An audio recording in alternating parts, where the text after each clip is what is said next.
Une fois n'est pas coutume, ces collégiens suivent leurs cours de sciences en plein air. Ils sont munis de loupes, de multimètres, de cartes géographiques, mais le ciel est au cœur de toutes leurs préoccupations. Ils attendent avec impatience les deux scientifiques qui parcourent le monde en ULM.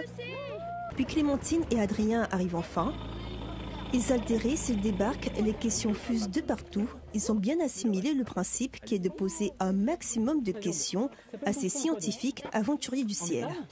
Alors, là-bas, l'autre avion est construit en métal. Celui-ci, il n'est pas construit en métal.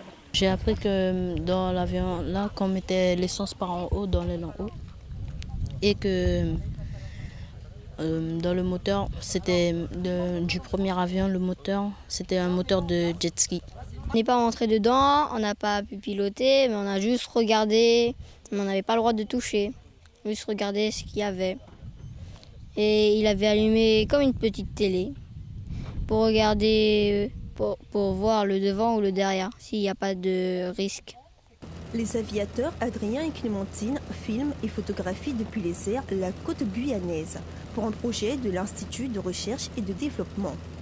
Ils participent également à cette classe d'enseignement intégré, un système où les collégiens étudient ensemble différentes matières comme les sciences physiques, les sciences naturelles et les technologies.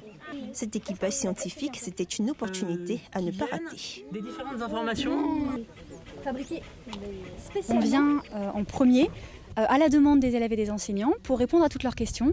Il y a même un autre avion qui s'est joint à nous, ce qui permet de faire une comparaison entre les deux avions. Ça permet de découvrir beaucoup de principes physiques à travers l'avion, et il y a en plus des expériences scientifiques, notamment avec l'altitude, la pression, la vitesse, la température, qui sont donc c'est que des sujets, excusez-moi, beaucoup de sujets scientifiques qui sont découverts à l'occasion de cette petite visite.